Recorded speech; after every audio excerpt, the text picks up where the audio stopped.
2020년 마지막 날 새벽입니다. 오늘은 시편 44편 1절부터 26절까지의 말씀을 통해서 하나님의 말씀을 함께 나누도록 하겠습니다.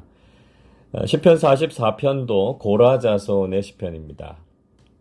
이 시편은 과거에 하나님께서 이스라엘 민족을 도우시고 구원하셨던 사건을 회상하는 것으로 시작하고 있습니다. 1절을 보십시오.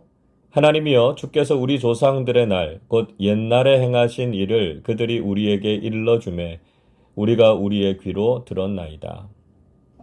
시인은 그들의 조상들의 날, 즉 옛날에 행하신 일을 자신들에게 일러주셨고 그래서 그 이야기를 귀로 들었다 이렇게 말하고 있습니다. 그리고 결국 하나님께서 가나안 땅으로 인도하셔서 그곳에 정착하게 하셨던 사건을 언급하고 있습니다. 2절을 보십시오. 주께서 주의 손으로 뭇 백성을 내쫓으시고 우리 조상들을 이 땅에 뿌리 박게 하시며 주께서 다른 민족들은 고달프게 하시고 우리 조상들은 번성하게 하셨나이다. 하나님께서는 원래 가나안에 자리 잡고 있었던 백성들을 내쫓으시고 이스라엘 백성들은 가나안 땅에 정착하게 하셨습니다. 그래서 다른 민족들은 고달프게 하셨고 이스라엘 민족들은 번성하게 하셨습니다. 하나님께서 이스라엘 백성들에게 베풀어 주셨던 구원과 인도하심이 얼마나 컸는가 하는 것을 회상하면서 하나님을 찬양하고 있죠. 이스라엘 백성들이 놀라운 승리를 거두고 가나안 땅을 차지하게 된 이유가 무엇이었습니까? 3절은 이렇게 말씀하고 있습니다. 그들이 자기 칼로 땅을 얻어 차지함이 아니요 그들의 팔이 그들을 구원함도 아니라 오직 주의 오른손과 주의 팔과 주의 얼굴의 빛으로 하셨으니 주께서 그들을 기뻐하신 까닭이니이다. 시인은 이스라엘 백성들이 강해서 자신의 힘이나 무력으로 구원을 얻은 것이 아니라고 말하고 있습니다. 그들이 구원을 경험하게 된 것은 하나님의 오른손과 팔, 그리고 얼굴의 빛을 비추셨기 때문이라는 것이죠. 하나님께서 그들을 기뻐하셔서 그들을 구원해 주셨다는 것입니다. 그래서 이스라엘은 스스로의 힘을 의지하거나 교만해하지 말고 오직 왕 되시는 하나님만 의지해야 할 것을 강조하고 있습니다. 4절에서도 이렇게 말씀하지요. 하나님이여 주는 나의 왕이시니 야곱에게 구원을 베푸소서. 시인은 하나님만이 자신의 왕이시고 하나님께서 이스라엘을 향해서 구원의 은혜를 베풀어 주실 것을 노래하고 있습니다. 우리의 삶을 여기까지 인도해 주신 분도 오직 하나님이십니다. 우리가 무슨 대단한 능력이 있거나 자격이 있어서 우리가 이렇게 번영하고 복된 삶을 살아가고 있는 것이 아니죠. 우리는 약하고 부족한 존재들이지만 하나님께서 우리를 붙잡아 주셨고 구원의 은총을 베풀어 주셨기 때문에 그리스도인으로 살아가고 있습니다. 하나님께서 아무런 자격도 없는 우리를 기뻐하시고 한없는 사랑으로 품어주셨기 때문에 믿음의 복된 삶을 살고 있는 것이죠. 우리는 늘 이 사실을 고백하고 인정하는 삶을 살아야 합니다. 시인은 그런 우리가 어떤 삶을 살아야 할 것인지를 말하고 있습니다. 8절 보십시오. 우리가 종일 하나님을 자랑하였나이다. 우리는 하나님의 이름에 영원히 감사하리이다. 우리가 종일 하나님만 자랑할 것을 노래하고 있습니다. 조금도 우리 자신을 드러내거나 자랑할 것이 없다는 것이죠. 오직 우리의 자랑이 되시는 분은 하나님 한 분뿐이십니다. 그래서 바울도 고린도후서 10장 17절에서 이렇게 말씀하지요. 자랑하는 자는 주 안에서 자랑할지니라. 우리는 오직 주님만을 자랑해야 하고 우리가 주님 안에 있음을 자랑하는 사람들이 되어야 합니다. 그리고 하나님의 이름에 영원히 감사하라 이렇게 권면하고 있습니다. 우리는 오직 하나님께 감사할 것밖에 없습니다. 잠깐의 고난과 삶의 어려움 때문에 하나님을 향해서 원망하거나 하나님의 사랑을 의심해서는 안 된다는 것이죠. 한결같이 우리를 도우시고 놀라운 은총을 베풀어 주시는 하나님께 영원토록 감사하는 사람들이 되실 수 있기를 바랍니다. 자, 그런데 시인은 지금의 상황이 힘겹고 어렵다는 것을 토로하고 있습니다.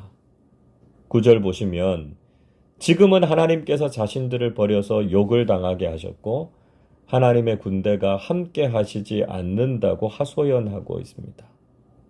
10절도 대적들과 미워하는 자들이 자신들에게 와서 탈취하고 있다 이렇게 말했죠. 심지어 12절은 자신들이 헐값에 팔려가는 것 같다 이렇게 말하기도 했습니다. 또 14절에서 이스라엘 백성들을 이제는 모든 민족들 사이에서 가십거리가 되게 하시고 수치와 조롱을 당하게 하셨다는 것이었습니다. 이런 고통스럽고 힘겨운 상황을 만나게 됐다는 것을 하나님께 아뢰고 있습니다. 우리도 비슷한 일들을 경험하지 않았습니까? 한때 한국교회는 많은 사람들의 칭송과 인정을 받았습니다. 놀라운 대부흥을 경험했고요. 하나님의 특별한 사랑을 받았습니다. 복음의 황무지에 선교사들에 의해서 겨우 130여 년 전에 복음이 전해졌는데 지금은 전 세계가 놀랄 만한 교회로 성장했습니다. 전 세계 선교사 파송 2위라는 놀라운 결과를 이루어서 단 한 세기 만에 복음의 수혜자에서 복음의 전파자로 바뀌었습니다.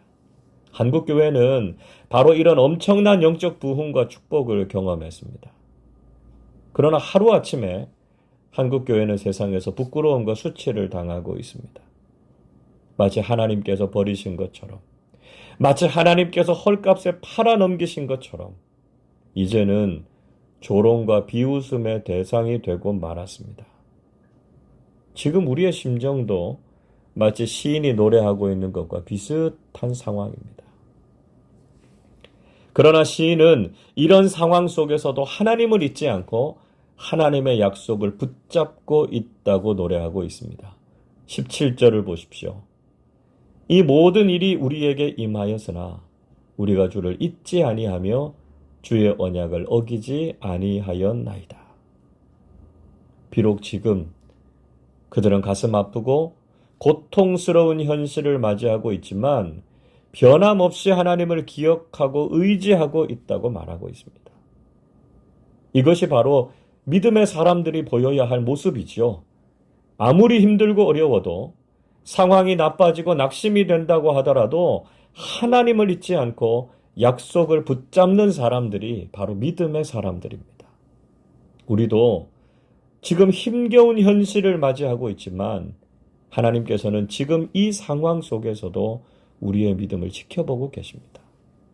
우리도 변함없이 하나님을 바라보고 하나님의 약속을 굳게 신뢰하는 믿음의 사람들이 되시기를 바랍니다. 시인은 힘들고 어려워도 하나님을 잊지 않고 다른 신들을 의지하지 않았다고 고백하고 있습니다. 시인이 얼마나 믿음을 철저하게 지켰는지를 하나님께서 아신다고 말하고 있지 않습니까? 21절 보십시오. 하나님이 이를 알아내지 아니하셨으리까 무릇 주는 마음의 비밀을 아시나이다. 만약에 그들이 다른 신들을 찾았다면 하나님께서 그것을 아시지 않으셨겠느냐는 것입니다. 왜냐하면 하나님은 마음의 비밀까지도 다 아시는 분이시기 때문이죠. 하나님 앞에서는 하나도 감출 수 있는 것이 없습니다. 우리 마음의 모든 비밀까지도 하나님께서는 다 아시는 분이십니다. 그러나 여전히 시인이 당한 상황은 너무나 힘겹고 고통스러웠습니다. 22절 이렇게 말씀하죠. 우리가 종일 주를 위하여 죽임을 당하게 되며 도살할 양같이 여김을 받았나이다. 시인은 믿음을 지키면서 살아가는 삶이 마치 도살당하는 양 같은 처지였다 이렇게 털어놓고 있습니다. 사도 바울도 로마서 8장 36절에서 이 말씀을 인용하고 있죠. 악한 세력들이 그리스도의 사랑에서 이렇게 끊으려고 한다고 하나님께 아뢰었습니다. 지금 우리도 이런 어려움과 고난의 상황을 만나게 됐습니다. 시인은 이런 상황 속에서 다시 한번 간절하게 하나님의 도우심을 구하고 있습니다. 23절 보십시오. 주여 깨소서 어찌하여 주무시나이까 일어나시고 우리를 영원히 버리지 마소서. 26절도 이렇게 기도하지요. 일어나 우리를 도우소서 주의 인자하심으로 말미암아 우리를 구원하소서. 시인은 하나님께서 일어나셔서 자신들을 구원해 주실 것을 구했습니다. 지금 이 위기와 고통의 상황 속에서 건지실 분은 하나님 한 분밖에 없으시기 때문입니다. 하나님이 아니시면 참된 구원을 주실 분이 없으십니다. 그래서 하나님께서 일어나셔서 자신들을 버리지 마시고 인자하심으로 구원해 주실 것을 요청하고 있습니다.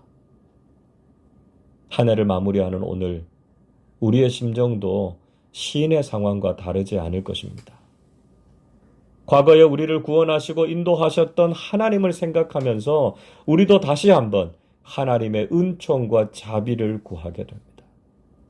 놀라운 은혜로 우리를 구원하시고 인도하셨던 하나님께서 지금의 이 어려움에서 건져 주실 것을 믿습니다. 아무리 힘겹고 어려워도 하나님을 향한 믿음을 포기하지 마시기를 바랍니다.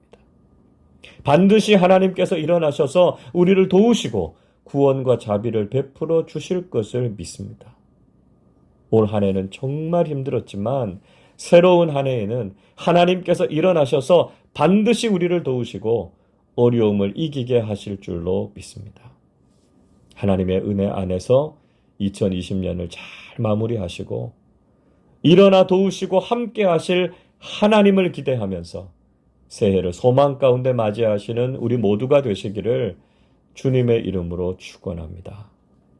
기도하겠습니다. 사랑과 자비가 풍성하신 하나님 아버지, 힘겨웠던 2020년을 다 보내고 한 해의 마지막 날을 맞았습니다. 분명히 어렵고 힘든 시간이었지만 하나님의 보호하심과 인도하심으로 한 해를 잘 마무리하게 하셔서 감사드립니다. 과거에도 우리를 구원하시고 의의 길로 인도하셨던 하나님께서 지금의 이 어려움도 잘 이겨내고 하나님의 은총과 사랑으로 승리하게 하실 것을 믿습니다. 새해에는 올해의 모든 어려움이 끝나게 하시고 하나님께서 주시는 소망과 기쁨이 넘쳐나게 해 주시옵소서. 믿음의 사람들을 지키시고 복을 주셔서 하나님 안에서 평안하고 복된 삶을 누리게 해 주옵소서. 올 한 해를 생각하면서 후회하거나 미련을 갖지 않게 하시고 오직 하나님께 감사드리며 하나님만을 높여드리는 우리 모두가 되게 해 주옵소서. 감사드리며 우리 주님 예수 그리스도의 이름으로 기도하옵나이다. 아멘.